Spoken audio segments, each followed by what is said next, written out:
Hi, welcome to ThinkTech. We are raising public awareness about technology, energy, diversification, and globalism.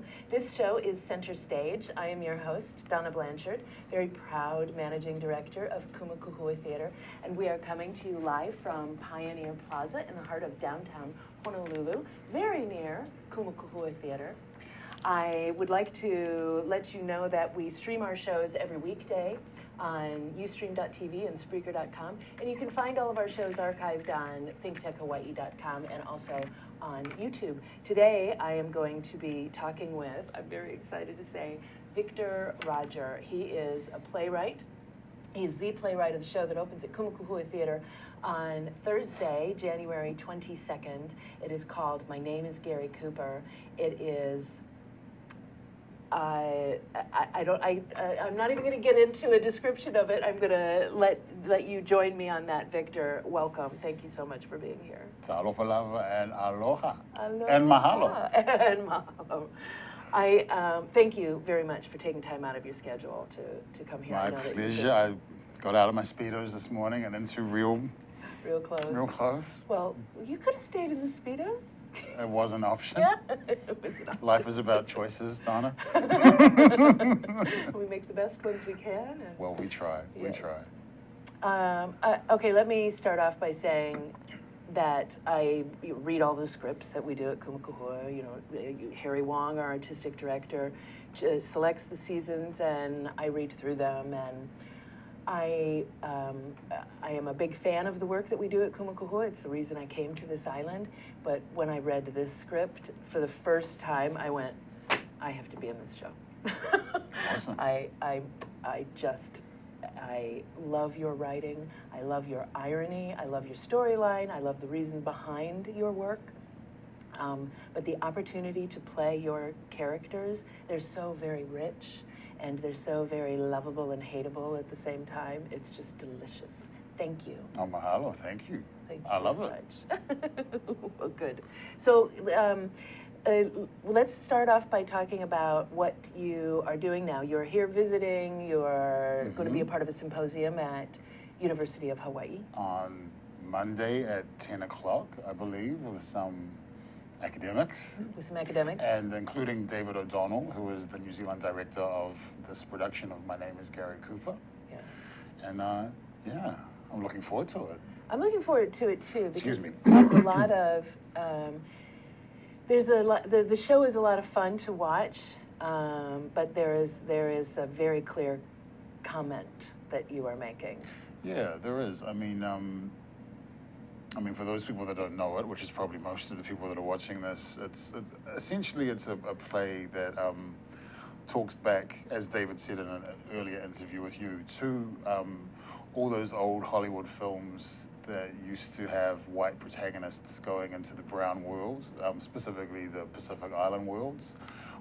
When I think of films like that, I think of, there's a film I think it's called Queen of the South something or other with Virginia Mayo. There's all those old Dorothy Lamour movies, and certainly Return to Paradise, the Gary Cooper film, which is kind of the linchpin of this film.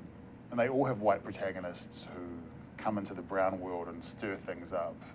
And for me, as a Pacific Island writer, what I'm much more interested in is always having a brown character at the forefront of the action. And so, you know, my whole thing with My Name is Gary Cooper was responding to all those old films by having, for a change, a brown protagonist stirring things up in the white world. And he stirs them up all right. Oh, he does. Right? Yeah, Right? he does. You do know how to write your protagonists. Oh, thank you.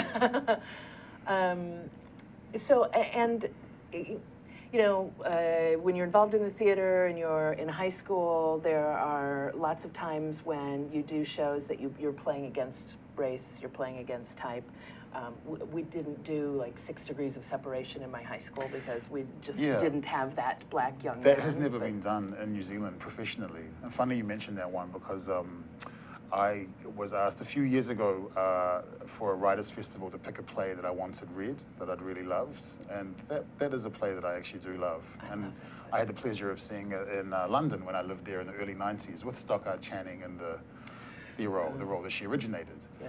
And but at least in New Zealand, the really exciting stuff, and I don't think I'm being biased, but for me the really exciting stuff is seeing the new wave of Pacific Island talent, both on stage, but also behind the scenes with writers. So writers and actors is a whole wave, and I can see and feel it, that we're it.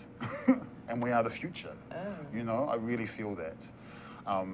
Last year, the play that moved me more than anything else, and I haven't been moved like this for a long time, was a play called 2080 by a new writer, Aroha White, who is Māori, Indigenous New Zealander. And the play has two Samoan protagonists. It's set in 2080. It's got this amazing world that she's created where America has kind of collapsed. All the rich Americans buy their way into New Zealand, and they get put in New Zealand first. All the New Zealanders that are there, including the Indigenous, the Māori, are in New Zealand second. And meantime, all the Pacific Islands have submerged, and the refugees come to New Zealand, are in New Zealand third. And she's created this amazing, kind of plausible world in this play, and I'm just so excited for the future. I keep working with these young ones that I call #the future. and I love thinking about what they will do in the future. Yeah.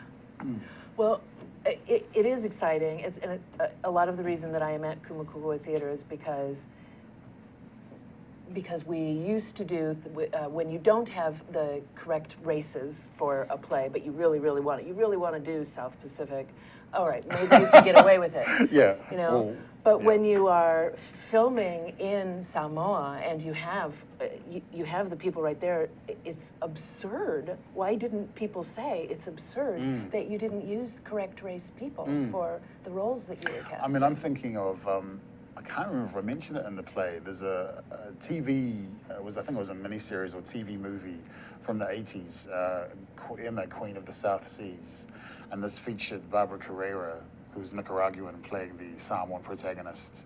And there was a woman, I don't know who the actress was, playing her mother, but she kind of looked like Helen Mirren with, what do you call it here, boot polish? Shoe polish. Shoe polish. It looked like people would put shoe polish on her face.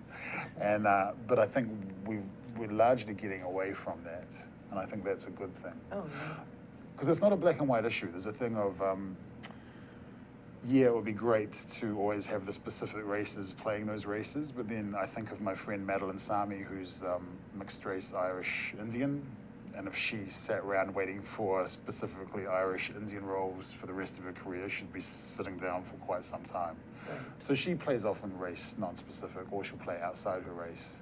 And because she's so fabulous, she gets away with it. But not everyone gets away with it.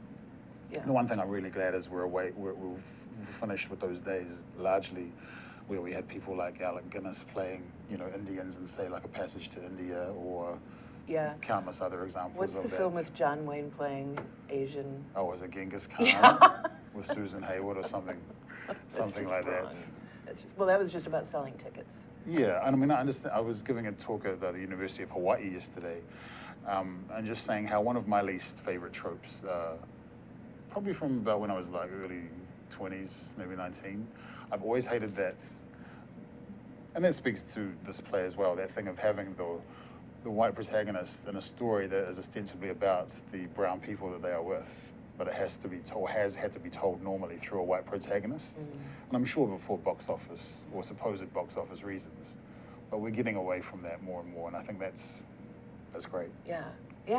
And this is how we get to know people for real. It's necessary. Absolutely. And reach a comfort level of it. You know, I recognize that I am the man, you know. Sure. And I didn't realize how much I was until I moved here. Yeah. Honestly. And it didn't seem, I think when I read the description of your play, I read the description of it first, and it didn't really sink in until I actually read the play. Oh, this is what he means. Yeah, I mean, it's quite an angry play underneath it all. But on top of the anger, that is the very personal father-son story, and because personally I've had quite a tortured father-son dynamic myself, that often finds its way into my work. So it's got that level, that very personal level on top of the kind of, I guess, theoretical angry man level. So it's for me it's a nice happy marriage, the two Yes, it is. And one of the things that I love about this play, I can't wait till we get a full audience tomorrow night. I know there are going to be places when people laugh and then they are ashamed of themselves for laughing. Sure. And that's beautiful. That's one of my favorite moments in the theater where, you know, a laugh bursts out of you and then you think, oh, Should I really laughing? At that. Yeah. And I mean, some of it turns on a dime within My Name is Gary Cooper as well, you know, and yeah, I'm very proud of this piece, I have to say. You should be. And I'm so excited that it is getting another production. With real Americans. Real Americans. I mean, this had a rehearsed reading of it in like 2008 in New York at La Mama. And that was the first time hearing it with real Americans. Yeah. And it was great for me as the writer to see that I had got the vernacular pretty much right, except for I think it was the shoe polish or something. Yeah, you say boot polish. Boot we polish, say shoe polish. shoe polish, yeah. There's a couple of little things that I hadn't got quite right. There's a few things, and I am a Midwestern girl. Oh, you know. are? Oh, you are? Yeah. Like your character you play, Yes, Connie. I am. Connie White. Yeah. Yeah. There's one other little thing I saw in there, and I thought, oh, that's cute. Oh, We you don't should have actually changed say it. You that. should have changed it. I wouldn't dream of changing a word you have written. Thank you. Yeah. I must give a shout out while I can to one of the big influences with this play, and that is Rona Barrett. And I don't know if you know who Rona Barrett Is she a or was. newscaster? Was she? She used to, as a kid, I used to read slavishly her movie magazines, which were Rona Barrett's Gossip, Rona Barrett's Preview, yeah, Rona the Barrett's Gossip. Hollywood, and you know, and that's me as a little 7, 8, 9-year-old in New Zealand at the bottom of the world, reading about all these movie stars. And it's been great with this play that I've been able to finally put all that useless trivia to actually good use. Oh yeah, we say a lot of it. Yeah, you name check. You know, I think I'm probably the first Samoan writer to name check Connie Stevens within a play. Oh, It's a yeah. very proud moment for me. Connie Stevens, Debbie Reynolds. Debbie Reynolds, absolutely. Yeah. So when you let, I don't want to tease people too much with what's going on in the show. I just want to say that it's, it is a poignant message that is delivered with just cutthroat humor, right? Yeah. Okay, so can we go into a little bit of your background, how you ended up doing this? Sure. What did you study in school? Like high school, just normal. Well, just regular normal high school stuff once you got into college? Normal stuff. Never went to college. So end of high school. I mean, I kind of had an inkling that I wanted to write, and my desire back then was to be a film critic because I was a big Pauline Kael fan. You know, I was one of those kids, maybe the only kid seemingly that would go to the library and get out Pauline Kael's collected criticism and read her stuff. That was my idea of a good time. Okay. Yeah, but I wanted to be a film critic as a kid, and at the end of high school, I applied to be a cadet journalist on a local newspaper, got that job, went straight from high school into that job, did it for 3 years, ended up covering entertainment like film, TV, theater stuff, music stuff.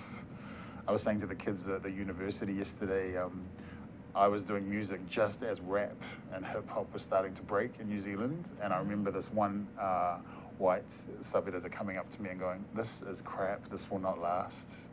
And I love that they were proved wrong because of course it's become such a force in music. Yeah. So yeah, I did journalism for 3 years.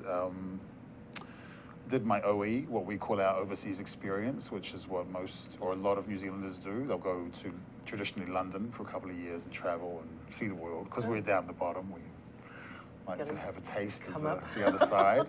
And while I was in London, I started working on what became my first play, Sons, which was a very personal, like a lot of first works, a story based on the very difficult relationship I had with, or the difficulty I had trying to establish a relationship with my Samoan father, who I never lived with.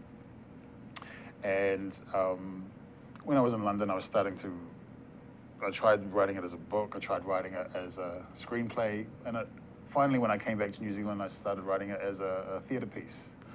And I wrote that first draft in '94, just over 20 years ago, and the first production of it was 20 years ago, and that kicked off my my creative writing career, pretty much. Okay, so I'm interested as a critic. it's your job to be objective to some extent. I don't really to look believe that objectivity exists within journalism, having been in journalism, and particularly after having watched Fox News, which I watch. I watch a lot. I watch it a lot because for me it's very much like the Daily Show, only it's not deliberately being comic. It's actually for real. Yes. I find that pretty interesting to watch. Interesting. But yeah, I don't really believe in objectivity within journalism, even on the other side. I think there's normally it'll slant some way. Maybe it's not that extreme, but mostly it'll slant one way or the other.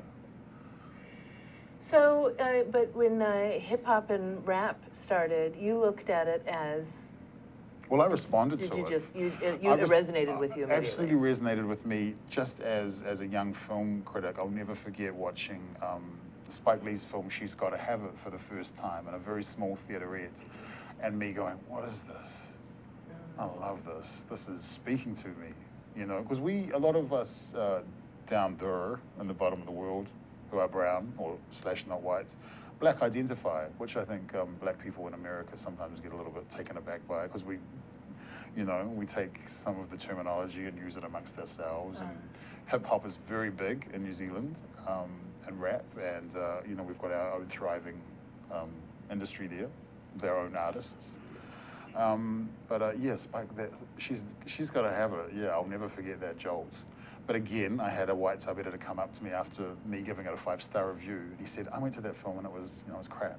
I was like, "Oh, okay. Well, that was your buzz, not mine." Okay, we got to take our first break. Thank you. We're going to hold right there. We're going to come right back. Stay put, please. We'll see you in a moment.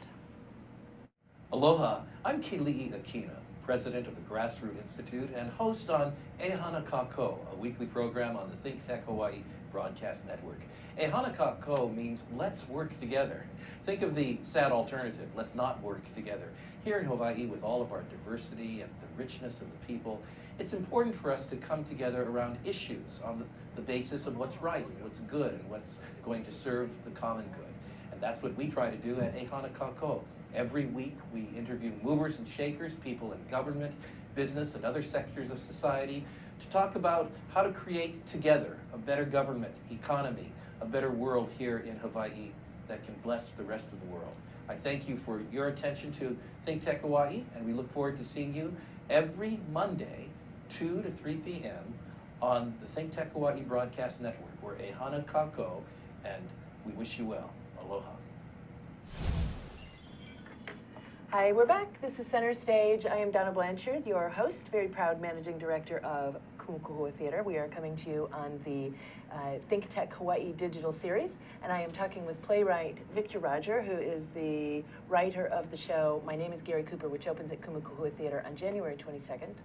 That's tomorrow. And it runs through February 22nd. And you can get tickets at kumukuhua.org.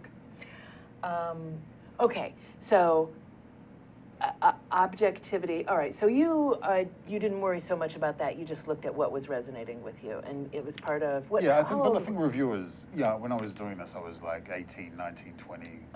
I left New Zealand just before I was 21, so I was quite young to be doing that job. But I think you just. One of the best things anyone has ever told me as a writer, and I think this applies to journalism, theatre, film, TV, speak your truth. I think there's a real power in speaking your truth, because people can't, you stand on your truth, and people aren't always going to like your truth, right. But if you speak it, then that's that. My first play, Sons, which I mentioned before, that was revived last year by New Zealand's largest theatre group producers, and it hasn't really dated because it's still emotionally true, because I really spoke my truth in that play, which was not everybody's cup of tea back then. It still works. It was really good to see that it still works. And I'm looking forward to hopefully seeing that Gary Cooper still works. It still too. works. Yeah, I'm glad to hear that. It does. That's interesting. Oh, you were so young as a critic, and did you feel, how did you get pulled to writing? Was it something that you just...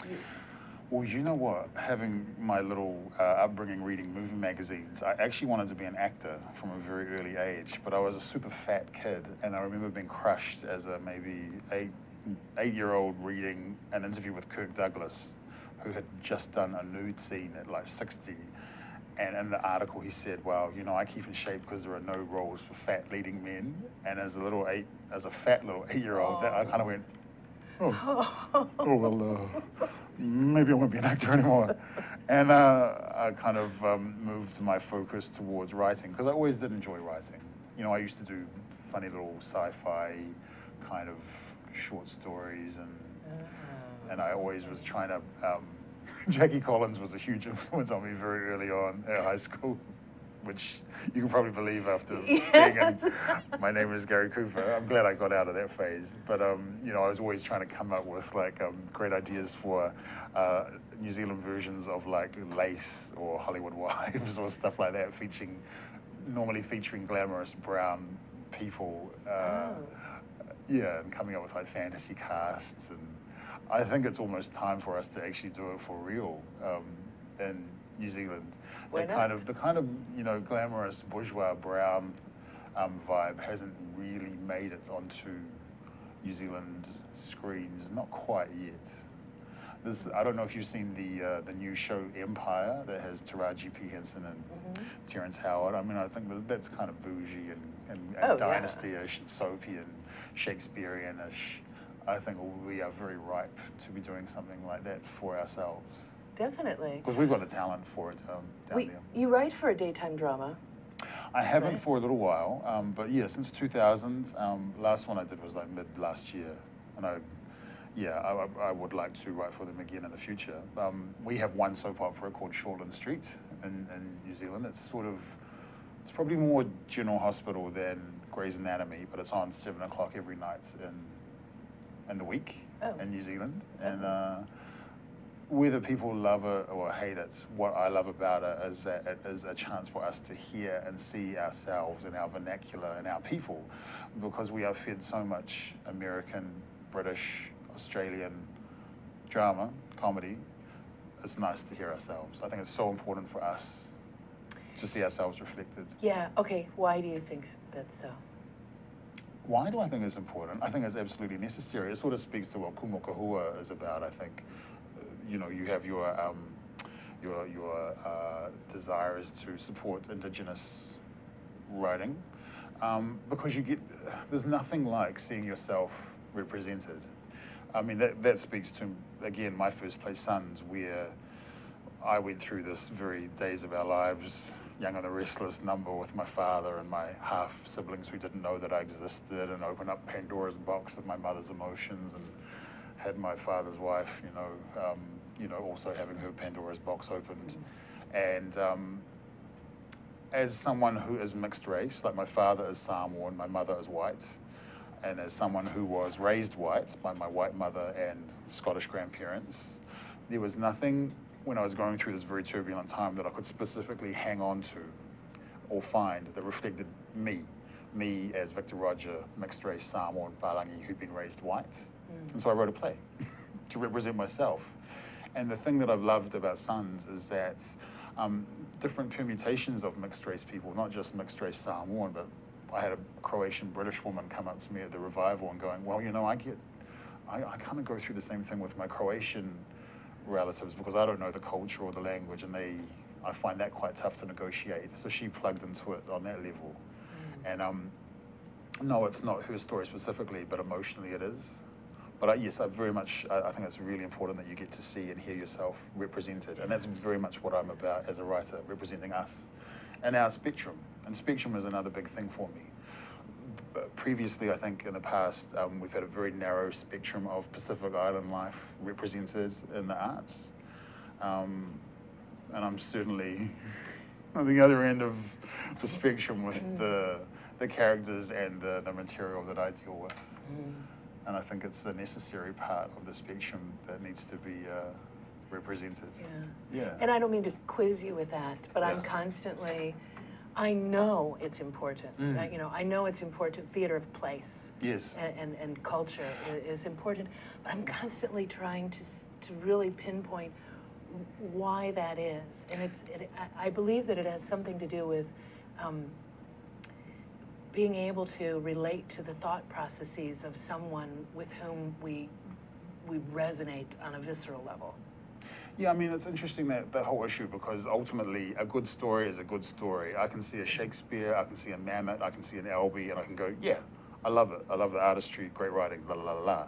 But for me, there is nothing like seeing my very specific self there, right in front of me, hear me, see me. That's why a lot of my work, you know, as a gay Pacific Islander, I normally, and mixed race, so I normally try and You got it all going on, brother. I'm tick with all those boxes. But I normally, or not normally, but often try and represent that, because so much of what we see is written or has been written by white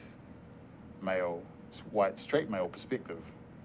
So I think it's very important to have those other voices that just are representing who they are, which is not white, is male, not straight. Yeah. Yeah. Same for female writers. I think it's so important to hear their voices. And, you know, I go very, very, very, Marsha Norman is someone that really inspired me when I started writing with Night Mother. I mean, I think that is a fantastic piece of work. And when I first was doing Sons, there were 3 plays that really I had around me. Who's Afraid of Virginia Woolf, Albee, Marsha Norman's Night Mother, and Angels in America. Oh, yeah. You know, 3 very, very fine works. I've called your work all BS. I know, and I love it. And Thank you. The last role that I played that I think was this moving for me was Martha in Who's Afraid of Virginia Oh, really? Woolf. Wow. Yeah. I love it. I love it. You know, and one thing I love about Albee, I hold one of his dictums to heart. I'm probably going to get it wrong, but it's something like, if your play is not offending someone, there's probably something wrong with your play. And I really hold to that. If I see, we put a warning on this show. This Yeah. show is maybe not be suitable for more sensitive viewers. And if I read that, I'm going to that show. I want, That's the one. I want to That's the know one. what is in there that's really going to make me think Yeah. and make me look at my reaction. Yeah? I must admit, when this went up in 2007, I had the 3 Samoans in the cast, all very, very good friends of mine. And one of them in particular, Ana Polataivao, who is currently directing my latest work, Girl on a Corner. She played the whore character, Salamoana. And we were both a little bit skittish about this going up in front of the community and going, are we going to get stoned on opening night? And we were like holding each other's hands and going, okay, we're going to go down together, Ana Pala, we're going to go down together. But it didn't come to that. No, not everybody liked it, but I didn't expect them to. But people generally responded to it. I think because the emotional side of it is quite true and relatable. Like I had one family member who wasn't really down with there's a bit of sexuality stuff that's explored in the play, and he wasn't really down with that. But the strand of, fatherhood and absent fatherhood really resonated with him for a personal reason. And I was removed by that because he was in tears at the end of it, not someone that I would have expected to have that reaction. Yeah. Oh, wonderful. Yeah, Was really able wonderful. to get past. Yeah, the He rest was. of it. He sucked it in. You write a lot of beautiful stuff about mothers too. Well, I love my mother. Oh my God. I totally love my mother. I mean, my mother was a teenage mother, a single teenage mother, and I have nothing but respect and love for her. With my insomnia, I'll probably burst out crying, but I cry for nobody freak out. People have cried on this show before. It's okay. Oh, I bet. Look, she's amazing. I love my mother. Ironically, she finds my work pretty difficult to stomach, largely because of the swearing. I mean, I'm a swearer. Yes, I've held back here in this situation, but in my writing, I totally go there. And she's like, I didn't raise you to talk like that. She thinks it's kind of a reflection on my upbringing. But no, she's amazing, amazing woman, and I do pay homage to her throughout my work. It comes across. It comes Yeah. across. It's interesting that you brought up Night Mother. I think that is one of the first plays I ever read that it was written by a woman who didn't seem to be influenced by every male writer she's ever read before. Because I think all of the writers who are around now have grown up reading Albee and Shakespeare and Shepard, and there are precious few strong female voices. Yeah. That male influence is there. And Marcia Norman was the first time, or Night Mother was the first time I read a play and felt like it was out of that box a little bit. So I think that you have jumped way out of that box, but there must be, do you ever feel that there's some temptation to, I don't know, stick with those, words are escaping me right now, to stick with the formulas? No, I mean, in as much as I understand my creative process, and I must admit I don't really understand it, I write what I want to see. And sometimes I write knowing that what I want to see hasn't been done, or at least I haven't seen it, so I want to write it. Yeah, if that kind of answers your question. I mean, funnily enough, there is a piece which I've been inspired to write, which it's very early stages now, but it probably is a film script more than anything. Probably, it's kind of Thelma and Louise-esque, but being me, much darker, much darker, which has been inspired by a random plane conversation with a woman next to me. And just the story she told, without going into the story she told me, I was like, I haven't seen this perspective, at least in a New Zealand context on stage. And I'm very, very intrigued by this perspective, a decidedly female perspective. And I mean, I know I'm not a woman, and part of me feels like probably or possibly a woman writer should tell this story, but it's completely activated something in me, and something that I'm pursuing. It's called Bethlehem. Okay, I'm intrigued. We have to go to break. Okay. You have to hold on for just a minute. Sure. You have to hold on too. We'll be right back. Hi, I'm your host on ThinkTech Asia, Bill Sharp. I look forward to you joining us each Monday between 4 and 5 o'clock when we film right here in our studio in downtown Honolulu. The show, ThinkTech Asia, focuses on contemporary events in Asia. And by Asia, we mean anything from Hawaii, south to Australia and New Zealand, west to Pakistan, and as far north as the Russian Far East. Clearly, this is one of the most economically dynamic centers of the world, and we bring you up to date on what's going on in a whole host of countries in this very vital region. We look forward to seeing you. Aloha. Let's talk about We're back. We're live, and we're having a lot of fun here, in case you hadn't guessed that. I'm Donna Blanchard. The show is Center Stage, and on the ThinkTech Hawaii digital series. Okay, now I did all that. I'm talking with Playwright Victor Rodger. So let's talk about your process, even though you said you're not quite sure you have one. I've got one, I just don't understand it.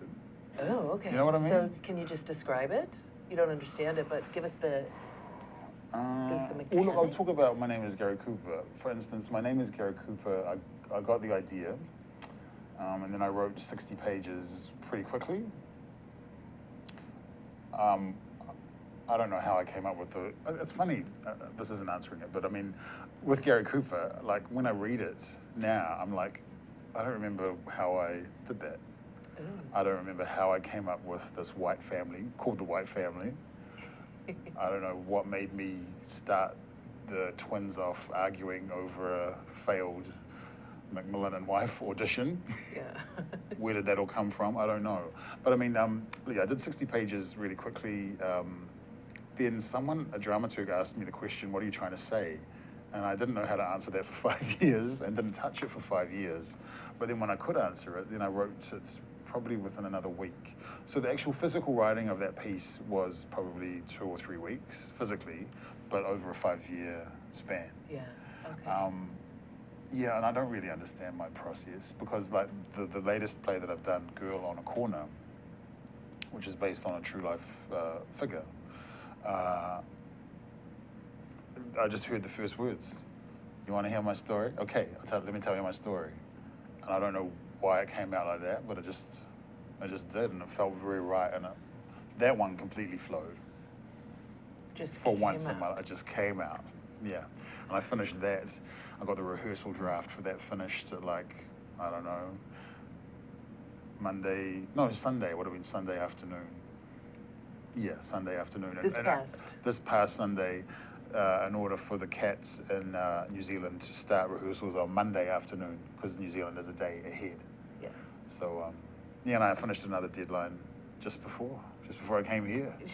I'm terrible with deadlines, I have to say, but most people that have commissioned me know that. Maybe that helps you. Maybe that's part of your inspiration that you're under the gun. It's tortured me very much back in the past.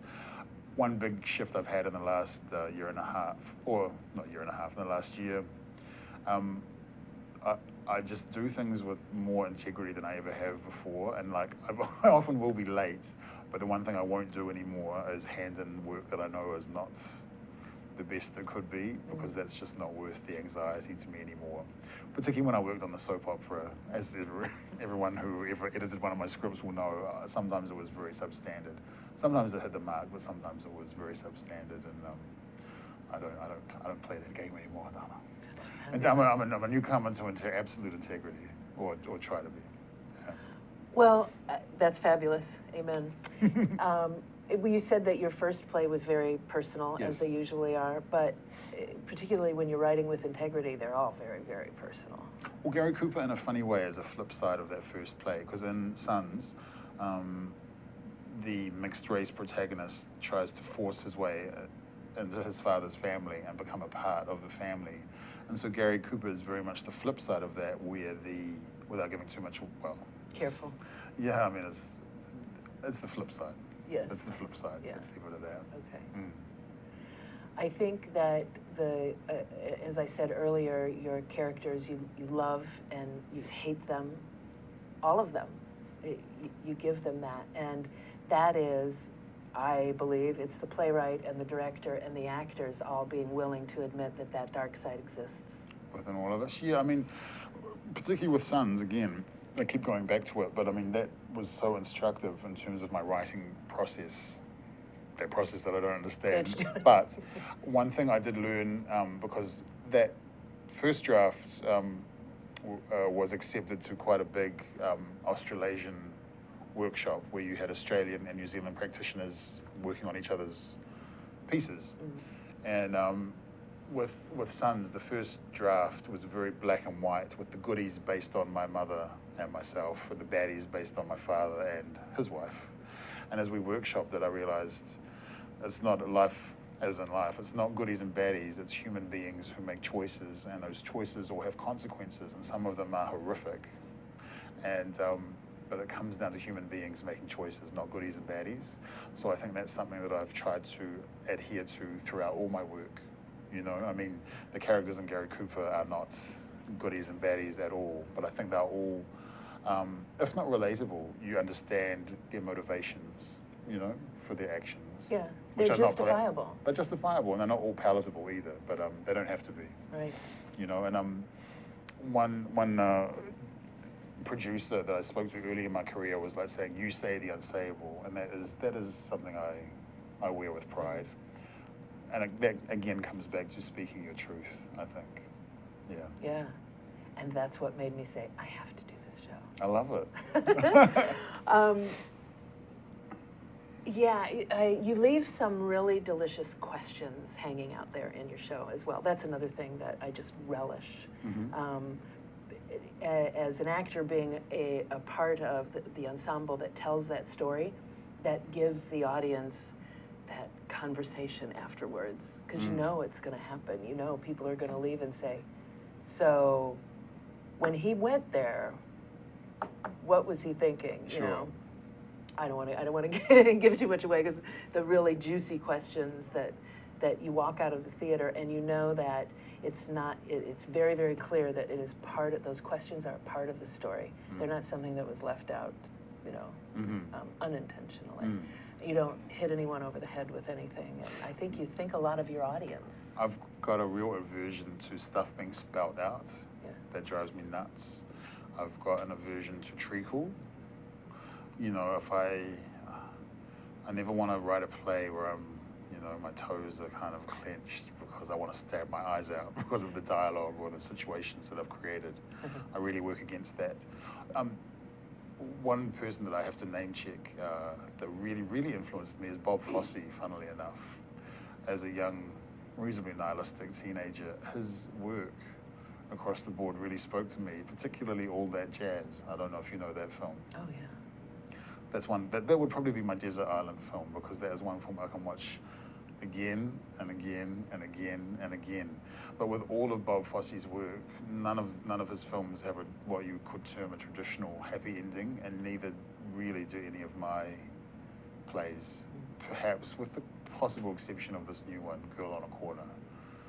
But that's a happy ending in a funny kind of, everyone will be crying kind of way, I think. Oh, good. At least there's tears. Well, hopefully, and not walking out of the theater en masse. That's always the goal. Got to offend somebody. Yeah. Well, and as an actor, you give us a lot. We had great conversations. I'm working glad. on the I'm show. so glad. Why do you think you're saying that? Why? Yeah. Mm. And it's been a really wonderful experience.